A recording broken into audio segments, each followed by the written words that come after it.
Good day everyone, welcome to Sir Jom's YouTube channel. For today's video, we will be discussing about conditional statement. So when we say conditional statement, it is a logical statement with the following two parts. The first one we have hypothesis, second one we have conclusion. So what is the difference between hypothesis and conclusion? Hypothesis is a supposition or proposed explanation made on the basis of limited evidence as a starting point for further investigation. And then it is the proposition. While conclusion, it is the end or finish of an event or process, or it is the result of the hypothesis. So, hypothesis tells whether the statement is proven to be true or false, while conclusion is an evaluation of the underlying theory or data of the hypothesis. So, conditional statement is usually written in if-then statement. An if-then statement is composed of two clauses, the if clause and then clause. So, if clause represent letter P, then clause represent letter Q, small letter Q. So P is our hypothesis, and then small letter Q is our conclusion.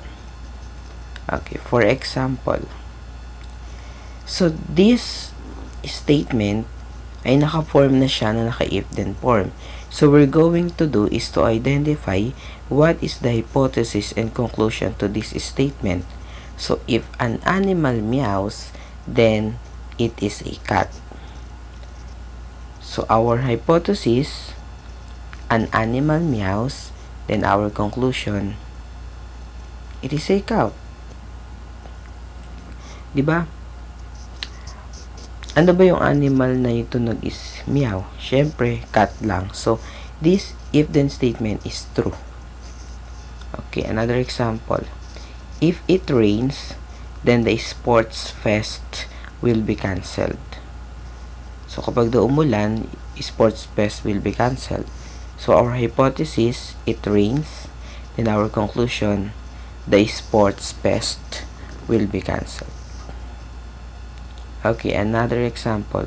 If you are in love, then you are inspired. So what is our hypothesis and conclusion? So our hypothesis, you are in love. Our conclusion, you are inspired. Another example. If a number is 6, then it is divisible by 2 and 3.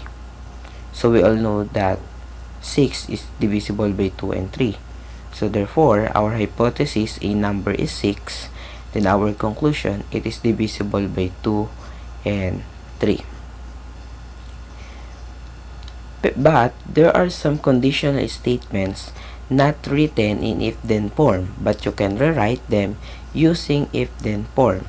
For example, angle A and angle B are congruent. Then they are right angle. So meaning to say, when we say congruent, the measures of angle A and angle B are same. Then they are right angle. When we say right angle, it is a measures exactly of 90 degrees. So hypothesis natin, conclusion, and if-then. So ngayon, hanapin natin kung ano yung hypothesis, conclusion, then if-then form. So our hypothesis, two angles are right angle.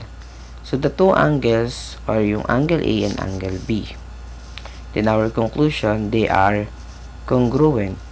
So in if-then form, if two angles are right angle, then they are congruent. So ibig sabihin lang daw dyan, kung yung dalawang angles daw ay right angle, ibig sabihin, yung measures ng angle A and angle B ay 90 degrees. So therefore, they are congruent. Okay, another example. A triangle is a polygon with 3 sides. So we all know that triangle is a polygon, the 3 sides. So when we transform it in if-then form or in conditional statement, if a shape is triangle, then it is a polygon with 3 sides. Okay, kung ang shape daw natin ay triangle, then it is a polygon with 3 sides. So we'll know that triangle has 3 sides. So our hypothesis in this statement, a shape is triangle. Then our conclusion, it is a polygon with 3 sides. Okay, another. Filipinos are God-fearing people. So, if we convert in if-then form, if you are a Filipino, then you are God-fearing people. So, kung ikaw daw ay Filipino, ikaw ay God-fearing people. Pero, pwede rin if they are a Filipino, then they are God-fearing people. Pwede naman, if Teacher Jomar a Filipino, then he is God-fearing people. So, our hypothesis in this if-then form, in this statement, you are a Filipino. Then, our conclusion, you are God-fearing people. Okay. So, another example. Ayan. Converge is statement to if-then form. Then, identify the hypothesis and the conclusion. So, number 1. A quadrilateral is a figure with 4 sides. Number 2. Parallel lines never intersect. Number 3. Garbages are disposed properly. Therefore, dengue diseases will be prevented. Then number 4. Good citizens obey rule and regulations. So these 4 examples, we need to convert in if-then form or in conditional statement. And then, we need to identify what is the hypothesis and conclusion. The number 5 also, I get cake on my birthday. So now, number 1. A quadrilateral is a figure with 4 sides. Now, what is conditional statement to this statement? Okay, so we need to convert in if-then form. So if a figure is a quadrilateral, then it has 4 sides. Okay, so our hypothesis, a figure is a quadrilateral, then our conclusion, it has 4 sides. Another, parallel lines never intersect. So we all know naman that parallel will never intersect. Di naman sila magtatagpo. So our conditional statement, if 2 lines are parallel, then they never intersect. So our hypothesis, 2 lines are parallel, then our conclusion, they never intersect. Number 3. Garbages are disposed properly, therefore dengue diseases will be prevented. So our conditional statement, in this statement, or if we convert in if-then form, madali lang siya. If garbages are disposed properly, then dengue diseases will be prevented. So our hypothesis, garbages are disposed properly, then our conclusion, dengue diseases will be prevented. So the blue line is the hypothesis, and then the red line is our conclusion. Okay, good citizens obey rule and regulations. So if we convert in conditional statement, if you are a good citizens, then you obey rule and regulations. So our hypothesis, you are good citizens, then our conclusion, you obey rule and regulations. And lastly, I get cake on my birthday.